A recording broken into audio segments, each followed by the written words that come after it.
Subscribe to Mufti Tariq Online and press the bell icon for more videos. السلام علیکم ورحمۃ اللہ۔ احمد جمالی بلوچستان سے یہ بھائی پوچھتے ہیں کہ کیا غیر مسلم کو خون کا عطیہ دینا جائز ہے؟ وضاحت کر دیں۔ دیکھیں بھائی، اللہ کریم کا ارشاد ہے، لا ینہاکم اللہ عن الذین لم یقاتلوکم فی الدین ولم یخرجوکم من دیارکم ان تبروہم وتقسطوا الیہم ان اللہ یحب المقسطین، کہ اللہ تبارک و تعالی تمہیں اس بات سے منع نہیں فرماتا کہ جن لوگوں نے تم سے دین کے بارے میں جنگ نہیں کی اور نہ تمہیں تمہارے گھروں یعنی وطن سے نکالا ہے کہ تم ان سے بھلائی کا سلوک کرو اور ان سے عدل و انصاف کا برتاؤ کرو، بے شک اللہ کریم عدل و انصاف کرنے والوں کو پسند فرماتا ہے۔ اور مزید فرمایا، انما ینہاکم اللہ عن الذین قاتلوکم فی الدین واخرجوکم من دیارکم وظاہروا علی اخراجکم ان تولوہم ومن یتولہم فاولئک هم الظالمون، کہ اللہ تو محض تمہیں ایسے لوگوں سے دوستی کرنے سے منع فرماتا ہے جنہوں نے تم سے دین کے بارے میں جنگ کی اور تمہیں تمہارے گھروں یعنی وطن سے نکالا اور تمہارے باہر نکالے جانے پر تمہارے دشمنوں کی مدد کی، اور جو شخص ان سے دوستی کرے گا تو وہی لوگ ظالم ہیں۔ سورۃ ممتحنہ، سورۃ نمبر 60 ہے، آیات نمبر ہیں 8 اور 9۔ تو ان آیات کی روشنی میں ہم ان لوگوں سے بھلائی کر سکتے ہیں جو ہمارے ساتھ جنگ نہیں کرتے اور نہ ہی ہمیں گھروں سے نکالتے ہیں، یعنی فتنہ فساد نہیں کرتے۔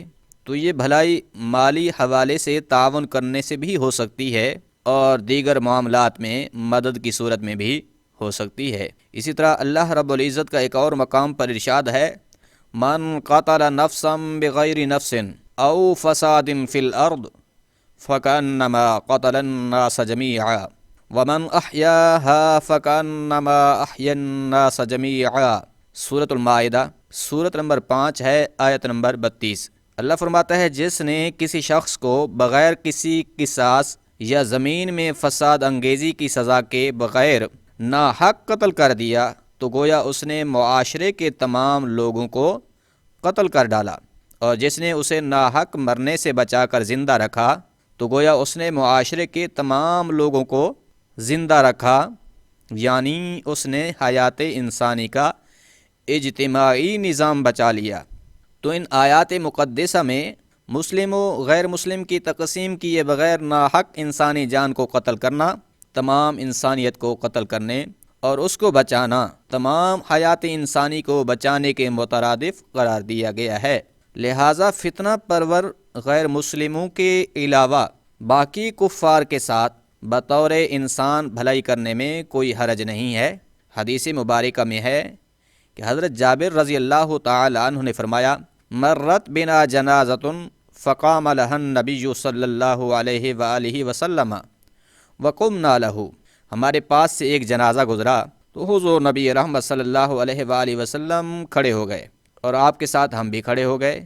فقلنا یا رسول اللہ صلی اللہ علیہ وسلم، ہم نے عرض کی، یا رسول اللہ، انہا جنازۃ یہودی، یہ تو کسی یہودی کا جنازہ ہے۔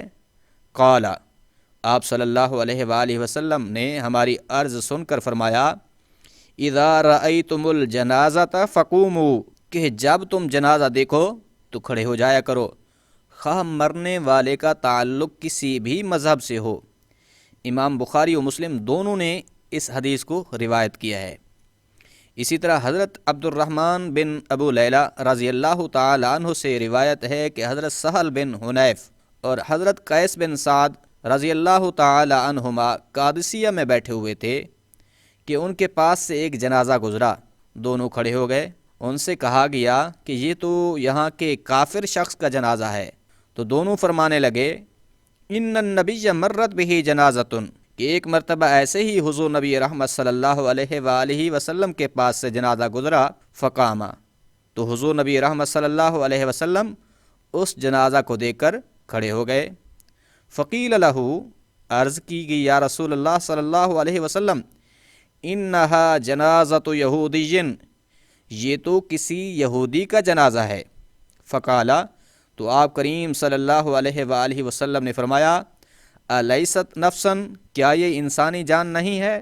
تو اس روایت کو بھی امام بخاری اور مسلم دونوں نے ذکر فرمایا ہے۔ تو ان آیات و احادیث کی روح سے امن پسند غیر مسلم کی جان بچانے کی خاطر خون کا عطیہ دینا بالکل جائز ہے، اس میں کوئی حرج نہیں ہے۔